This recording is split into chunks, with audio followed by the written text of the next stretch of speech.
নমস্কার, দেখছেন কলকাতা টিভি। আপনাদের সঙ্গে রয়েছে আমি অভিক। বাংলাদেশের বিভিন্ন খবর নিয়ে শুরু করছি বাংলাদেশ সারাদিন। আর প্রথমেই নজর রাখবো আজকের হেডলাইন্সে।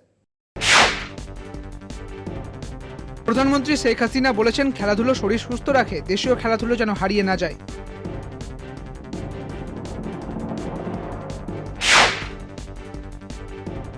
মায়ানমারের ইস্যুতে বিএনপির মন্তব্য নিয়ে চিন্তা করা অথবা কথা বলার সময় নেই, এমন মন্তব্য ওবায়দুল কাদেরের।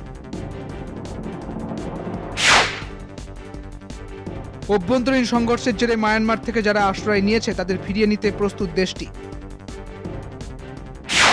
গত 24 ঘন্টায় বাংলাদেশে ঘটে গেছে বিভিন্ন গুরুত্বপূর্ণ ঘটনা। আর সেই সমস্ত খবর নিয়ে শুরু করছি আজকের বাংলাদেশ সারাদিন। প্রধানমন্ত্রী শেখ হাসিনা বলেছেন, খেলাধুলা শরীর সুস্থ রাখে, প্রতিযোগিতামূলক মনোভাব তৈরি করে দেশীয় খেলাধুলা যেন হারিয়ে না যায় তার জন্য সবাইকে উদ্যোগ নিতে হবে। বুধবার সকালে গণভবন থেকে ভার্চুয়ালি রাজশাহীতে শীতকালীন জাতীয় ক্রীড়া প্রতিযোগিতার চূড়ান্ত পর্বের উদ্বোধন অনুষ্ঠানে অংশ নিয়ে একথা বলেন প্রধানমন্ত্রী। দেশীয় খেলাকেও গুরুত্ব দেওয়া প্রয়োজন বলে আমি মনে করি, কারণ এই খেলাধুলার মধ্য দিয়ে শরীর চর্চা হয়, খেলাধুলার মধ্য দিয়ে একটা বাচ্চাদের ভিতরে ছোটবেলা থেকেই একটা ঐক্যের বন্ধন সৃষ্টি হয়, প্রতিযোগিতামূলক মনোভাবের পাশাপাশি বন্ধুত্বপূর্ণ একটা পরিবেশ হয়, সেই মানসিকতা গড়ে তোলে, অর্থাৎ স্পোর্টসম্যান স্পিরিটটা গড়ে ওঠে।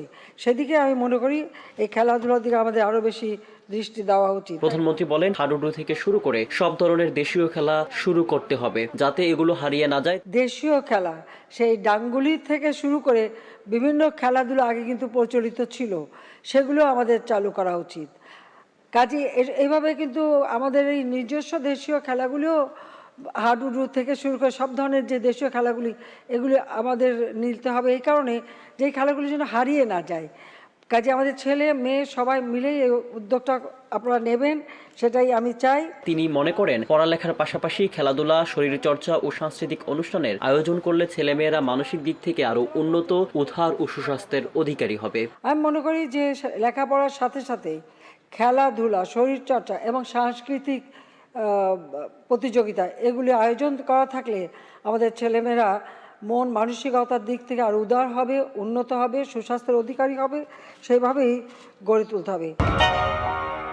মিয়ানমার ইস্যুতে বিএনপির মন্তব্য নিয়ে চিন্তা করা অথবা কথা বলার সময় নেই বলে মন্তব্য করেছেন আওয়ামী লীগ সাধারণ সম্পাদক ওবায়দুল কাদের। বিএনপির মন্তব্য নিয়ে কথা বলার সময় নেই, আমাদের ও নিয়ে অত সিরিয়াসলি চিন্তা করার কিছু নেই।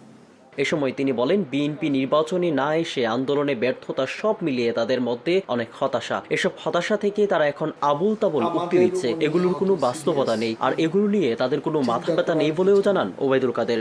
তাদের মধ্যে আসলে সব ব্যর্থ আন্দোলনের ব্যর্থতা, নির্বাচনে অংশ না নেওয়া, এসব কারণে তাদের মধ্যে চরম একটা হতাশা কাজ করে। এখন এই হতাশা কাটানোর জন্য নেতা কর্মীদের তাদের বিরোধিতার নামে বিরোধিতাই তারা করবে, এটা তারা সিদ্ধান্ত নিয়ে করছে। এখন বিরোধী দল কিছু না কিছু তো বলতে হবে, বললে সরকারের খারাপটাই বলতে হবে, ভালোটাকেও খারাপ বলতে হবে, কারণ তারা এখন কোনো কিছু ভালো চোখে দেখছে না, তারা হতাশার মধ্যে আছে, হতাশা থেকেই তাদের এসব আবল তাবল উক্তি আসছে। বুধবার সকালে বিশ্বব্যাংকের প্রতিনিধি দলের সঙ্গে সাক্ষাৎ শেষে সাংবাদিকদের প্রশ্নের জবাবে এসব কথা বলেন আওয়ামী লীগের সাধারণ সম্পাদক ও সড়ক পরিবহন সেতুমন্ত্রী ওবায়দুল কাদের।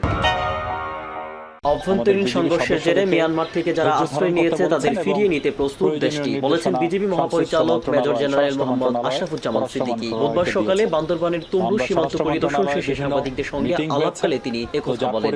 এই পর্যন্ত আমরা আমাদের আশ্রয় দিয়েছি 264 জন বিজিপি সদস্যকে, যারা আপনারা এই দেখেছেন যে এই স্কুলে এখানে তাদেরকে অ্যাকোমোডেট করা হয়েছে।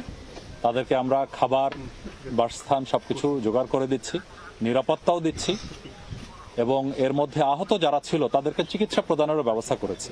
আপনারা জানেন যে এই মুহূর্তে 8 জন আছে আহত, 4 জন কক্সবাজার সদর হাসপাতালে চিকিৎসারত আছেন, আর বাকি 4 জনকে ডাক্তারের পরামর্শক্রমে তাদের জীবন রক্ষার জন্য চট্টগ্রাম মেডিকেল কলেজে স্থানান্তর করা হয়েছে।